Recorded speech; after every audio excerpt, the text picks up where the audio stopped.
If you're truly heartbroken, my friend, and we've all been there as men, if you're truly heartbroken, you can't sleep. That means you're gonna get in fantastic shape. You better hit the gym. You have nothing else to do. Stop watching YouTube. Stop emailing me. I want pictures of you in the gym. There's no strength of mind or strength of opinion without strength of body. First thing you need to do is go train. Don't care what you think. Don't care what you think. Too small.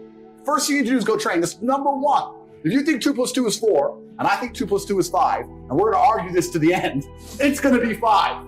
Trauma's gonna happen to you, and you as a man need to internalize it, accept it, and weaponize it to become the best version of yourself you can be. And that requires mental strength and stoicism. It does not require, be more emotional. The world you now live in is so competitive that if you're not a competitive male, you're going to be perma-depressed. You don't have a mental disease. You're just in a competitive environment and you are losing. You need to become a competitive person. You get to choose to be anything you want, but you have to go and do it. It's going to be difficult because it's competitive. But that's the beauty of being a man, the blank slate. And I inspire men to look at themselves as a blank slate. Telling men to not be stoic is going to create a breed of violent young men who have no emotional control, can't control their emotions and act out on them. That is absolutely and utterly more dangerous to society. You're saying, how can I comply, stay weak and stay stupid and be safe from tyranny? And I say to you, you can't do that. Listen, go to the gym anyway. Doesn't matter. You don't feel like it. Go anyway. Listen, your girlfriend left you. Your heart's broken. You're not allowed to stalk her. She doesn't want you. Get over it. You're never going to be capable as a man if you've not had trauma. The best men ever have had trauma. People email me their long lists of all the bad things that happened to them, and I reply, fantastic. You are so lucky. You have all the building blocks to become the exact kind of man you want to be. Fantastic. And he goes, no, but this. He replied again with more excuses. Said, why are you making excuses? I just told you what happened to you is a good thing. You need to reframe your mind. Bad things happened to Batman. They killed his parents. Do you understand? That's why he's Batman. I had a man message me. A man emailed me saying that he was going to kill himself. His email was so short that I believed it. Subject was, I'm going to kill myself. And the thing is, I know you won't reply. I'm going to kill myself. I don't know what to do. That was the email. And I sat there and said, listen, my friend, I want you to make me a promise that you're going to get a six-pack first and send me a picture of you with a six-pack. If you still feel like killing yourself after that, I don't know you. I can't tell you what to do. But I want you to get a six-pack first. Start training. By the time he started sending me physique updates of him in a better condition, he started sending me huge emails of apology and thank you, saying you saved my life. I can't believe I was thinking of killing myself. You can't believe he changed. I can only talk my personal story. Is to become a man of status, to become successful, to go through pain, to use my trauma, to use the bad things that happened to me, to galvanize myself against attacks from the Matrix, as I've just proven I can easily weather.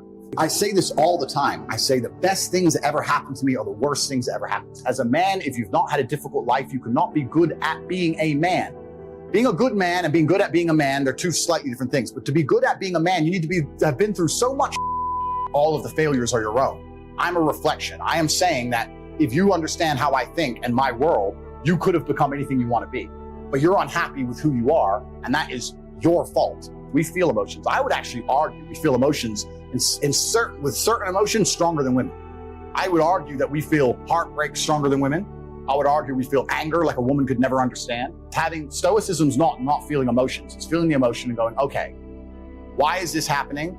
How much does this really matter? What's the most intelligent move on the chessboard? In the game of chess, there's no luck. If you lose, no matter how well you played, if you lose, at some point you made a mistake. Even if it's the most minor mistake, you made a mistake.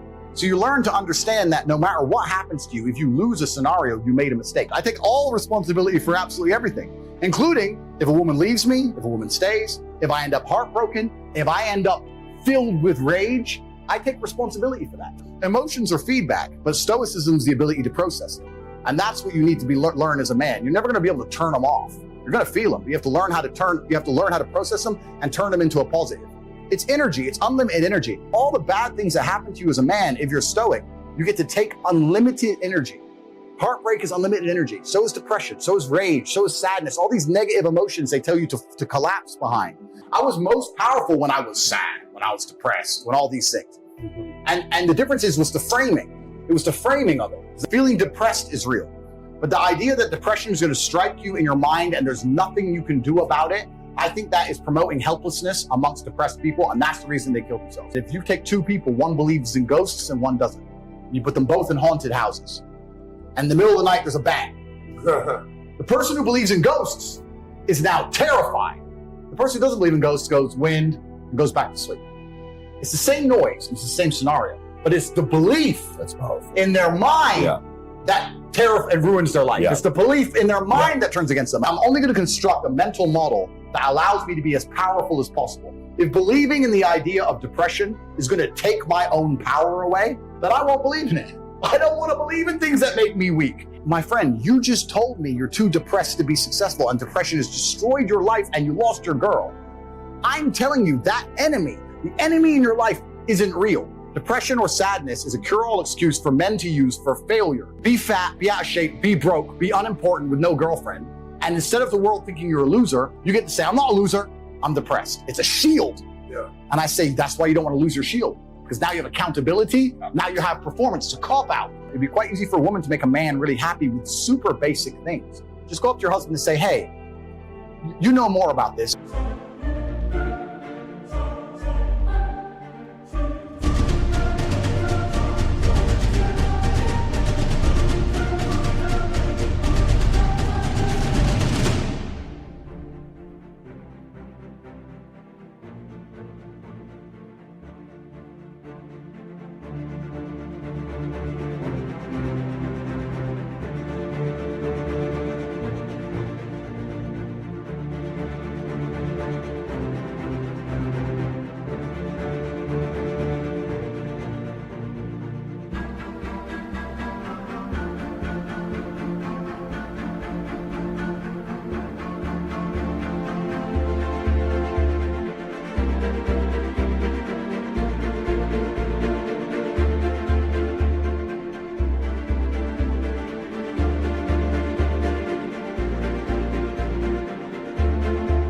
What do you think about this? That would make most men's world. He would feel so happy to feel like the man of the house. That's what men need. I know a lot of men who completely love their wives. They love them with all their heart. They die for her.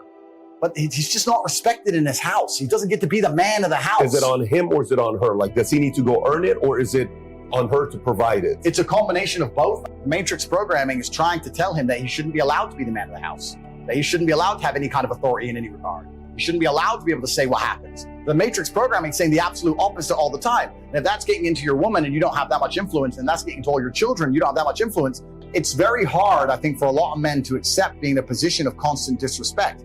I'll tell you this now. If I had to choose a long-lasting marriage with a woman who loved me or a woman who truly respected me, I might choose respect. It's disrespect that makes men go to jail for life sentences. It's disrespect. When you truly disrespect a man in a public and permanent way, that's when they switch. That's why I'm so respectful in public. We're supposed to be supermen and we purport ourselves as supermen and we're stoic. But we talked earlier about how we still feel everything. So when you're a strong man, especially, they're like, he's fine. He's fine. He's fine. He's fine. Be nice to the dude. You'd be surprised how far you get. In the realm of true masculine excellence, one of the benefits of such is sexual exclusivity, because females, you have so many choices. Most men out here have no choice. And the very few men who are at the peak of the human experience of a man have all the choice. Many people out here, especially men, are not prepared for wealth. And when I say they're not prepared for wealth, they haven't been through the struggle that's going to allow them to become a man of caliber.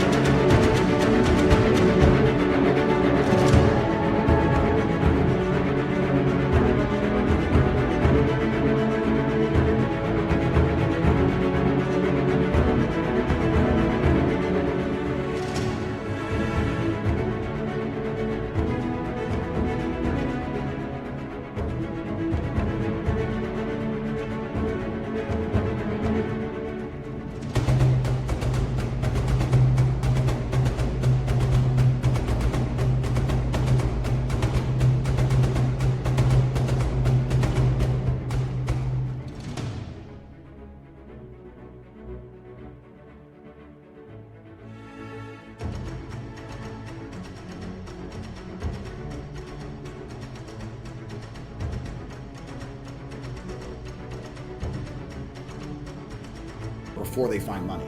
They haven't done the running to the fish stall, running to the gym, getting punched in the face for money. They've never done that. Money is nothing more than an amplifier. Money doesn't change who you are. And the problem with most of these crypto dorks is that they were dorks and now they're rich dorks, but you're still a dork. Yeah, money is just an amplifier. The Lambo is not what makes you a mafia boss. The Lambo, if you have all the other qualities, will amplify your qualities into that sphere. It's an amplifier. Money is an amplifier. And the point I'm making about wealth and crypto when I insult these guys is that a lot of these guys don't have any of the qualities they need to be amplified. I'd have to learn to negotiate, I'd learn how to handle stress, learn how to work really hard, learn how to network. I'd have to learn so many things. This is why women used to respect money so much, not just for the money, but you knew you were talking to an ambitious, connected, smart, intelligent man. Yeah. Now you can meet a man with money and he's none of them things. He's literally none of them. You think money makes you something? Money doesn't make you anything, especially not in the harsh reality of Earth. And the real harsh